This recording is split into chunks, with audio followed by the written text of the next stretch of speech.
Imagine you've just been handed the keys Yeah. to the absolute biggest market on Earth. Right. We were talking about, 1.4 billion people Yeah. and a combined GDP of over $3.4 trillion.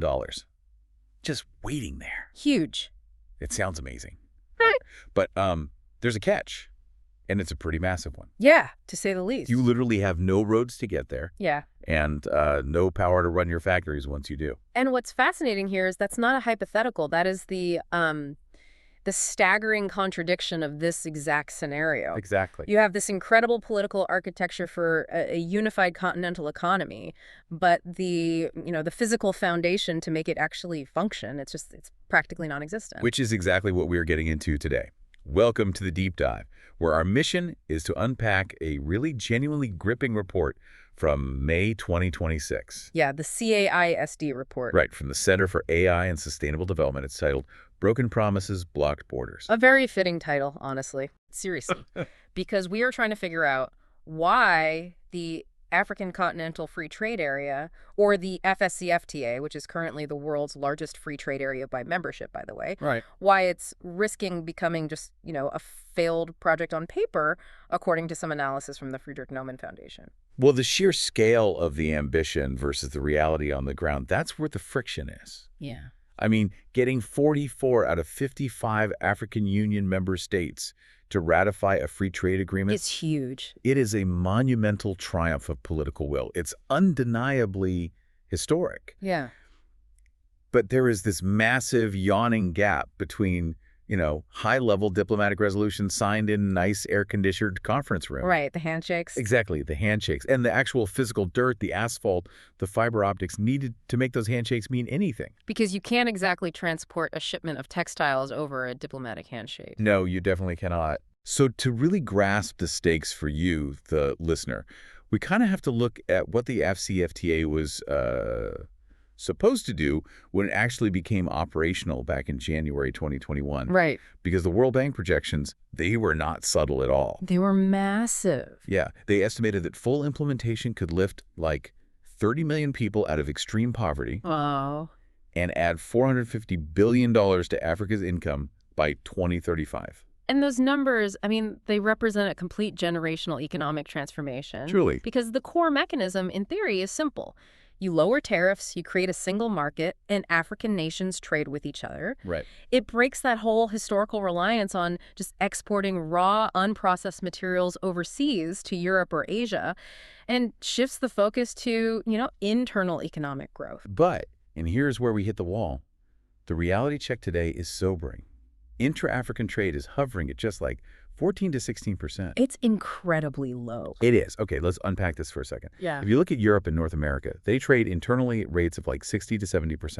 Right. While Africa's at 15. It's like, imagine building this massive, beautiful, multi-trillion-dollar shopping mall. You stock all the shelves, but you completely forget to install any doors.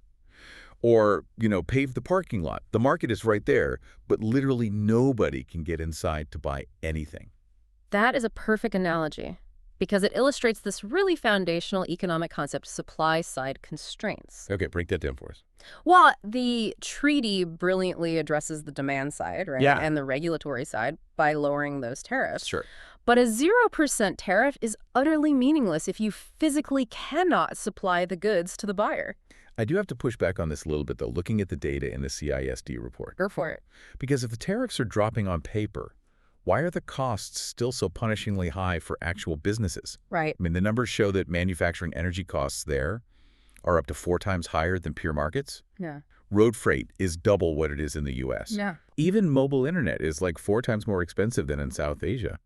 So if the borders are dropping legally, why is it still so expensive? Well, because the legal border is only a tiny fraction of the actual cost of trade. Oh, interesting. Imagine you're running a manufacturing plant. The neighboring country says, hey, we won't tax your goods when they cross. Awesome. But that offers zero help if your factory is dealing with rolling blackouts because the regional energy grid is broken. Or it offers zero help if your delivery trucks are just, breaking their axles on unpaved dirt roads. That doubles your maintenance. It doubles your fuel budgets. So the infrastructure is eating all the savings. Exactly. Those are the supply side constraints. If a truck physically cannot cross a border or a factory can't afford the electricity, trade simply cannot happen. The tariffs don't even matter at that point.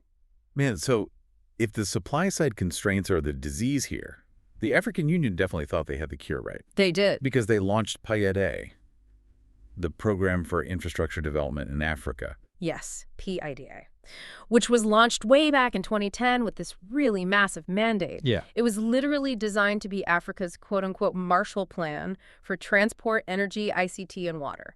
But the financial scale of PID, it's almost, it's hard to even process. It is staggering. Like, the African Development Bank estimates they need between $130 and $170 billion every single year. Right. Annually. And there's an annual funding gap of like $68 to $108 billion. Yeah. Just the second phase alone, PIDA 2, which goes to 2030, that needs about $360 billion.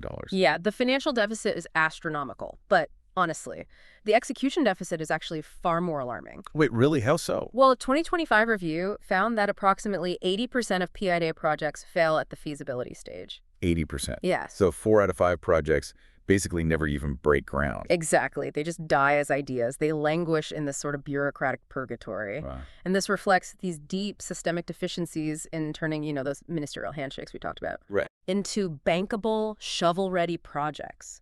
Because a mega project requires environmental impact studies, traffic projections, complex financial models. All the boring stuff that actually gets things built. Yes. Yeah. To convince institutional investors that it's going to generate a return.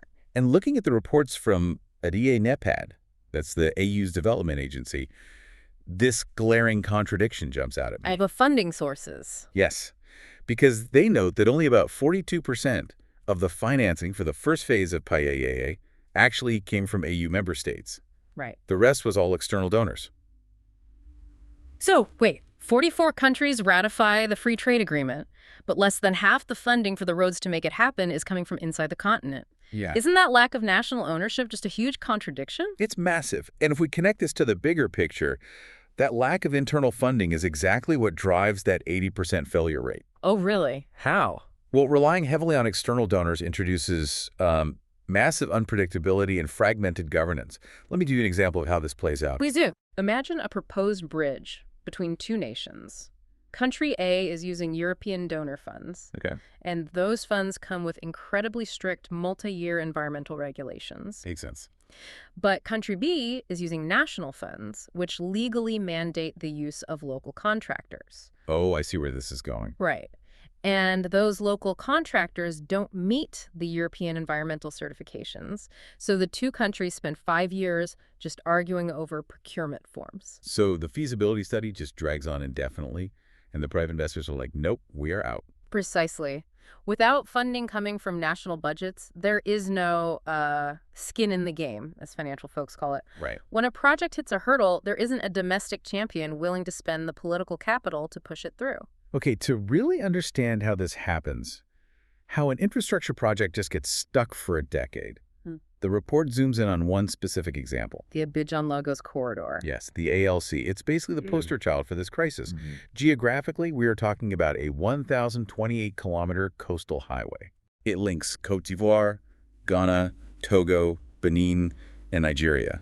And the stakes along that specific coastline are just immense. I mean, the single corridor connects 400 million people. That's incredible. It handles over 75% of West Africa's total trade.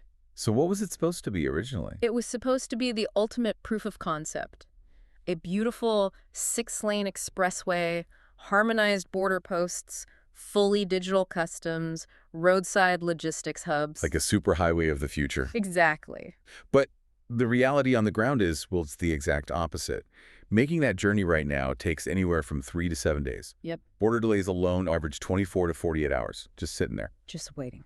Transport costs run 2 to 3 times the global average, and that's mostly because of informal payments and constant physical checkpoints. Yeah, and think about what that means in practice. You literally have agricultural goods spoiling in the back of a truck while the driver just sits there idling at a border crossing. It's just literally rotting wealth. Yes. And the timeline for actually fixing this has been totally stagnant.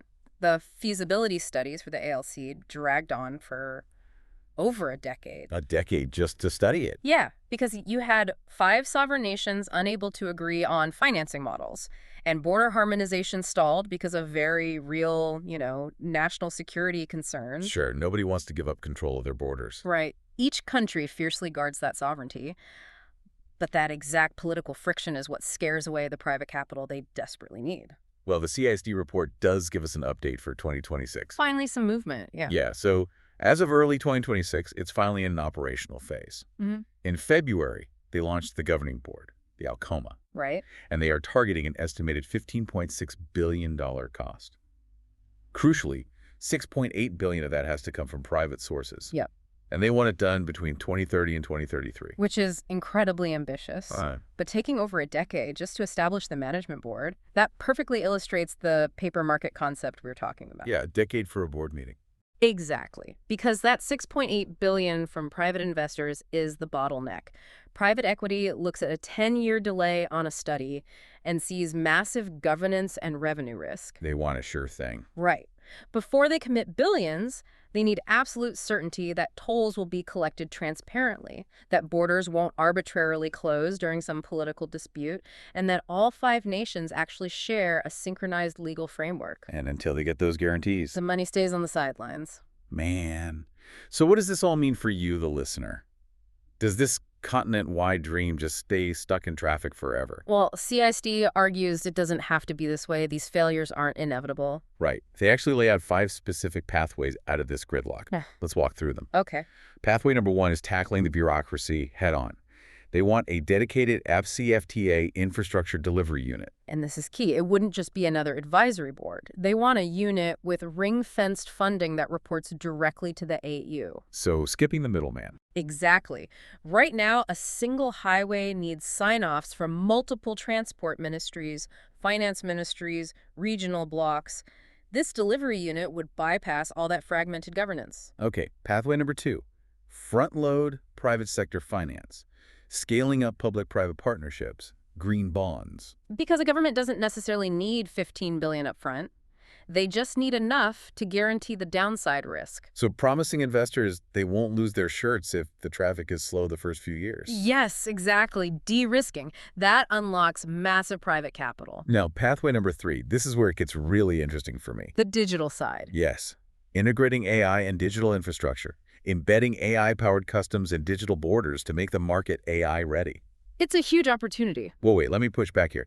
Can a digital system actually speed up a physical border if the road leading up to it is still like a dirt path filled with checkpoints? Doesn't the concrete have to come before the code? It's a totally fair question. It feels intuitive that the road comes first, but they actually have to happen concurrently. Yeah. Think back to that 24 to 48-hour border delay we talked about. A massive percentage of that wait time has nothing to do with the physical road condition. What is it then? It's manual paperwork. Imagine a driver sitting at the border with a stamped paper manifest, waiting for an official who might be on lunch, or cross-referencing a physical ledger book. Oh, wow. Right. But interoperable digital platforms can clear that customs data via AI before the truck even arrives.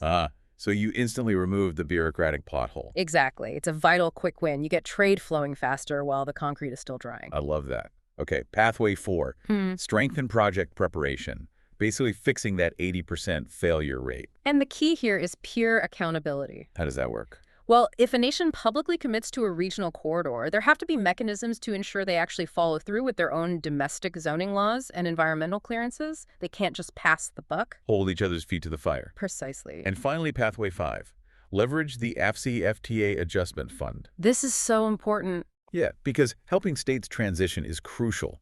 If a country drops its tariffs, it instantly loses a massive chunk of national revenue, right? Right. Tariffs are an incredibly easy tax to collect at a border, so when you remove them, the Treasury takes a huge hit. And the fund acts as a buffer. Yes. It compensates for that lost revenue, so a government doesn't panic, abandon the treaty, and just throw their physical borders back up. Makes total sense. So wrapping this all up, the ambition here is just undeniable. A single market for 1.4 billion people could reshape the entire globe. Absolutely. But, as we've seen today, ambition without delivery is just rhetoric. For you listening, the core takeaway is that the future of Africa's market relies entirely on physical and digital integration. Yep. PIDA is the road. And without it, the AfCFTA goes nowhere. The time for handshakes is over. It's all about execution now. It's a necessary pivot, right, from policy to pavement. But, this raises a really important question for everyone to consider. Oh. Yeah, building on the sources we've explored, we mentioned informal cross-border trade earlier. Right, the millions of people moving goods on motorcycles or bicycles or even just walking. Exactly. They are a massive part of the economy, but they remain totally outside the formal free trade system right now. True. So think about this. If digital platforms, mobile money, and AI customs arrive faster than the physical 6-lane highways, will those millions of informal traders simply build a digital-first continental market from the bottom up? Bypassing the physical checkpoints completely? Right. While the governments are still sitting in committee meetings arguing over who pays for the asphalt, the people might just build the market themselves digitally. It's literally a race between the concrete and the code. I love that. To everyone listening, keep questioning the infrastructure around you, look for those invisible bottlenecks, and as always, keep exploring the deep dive.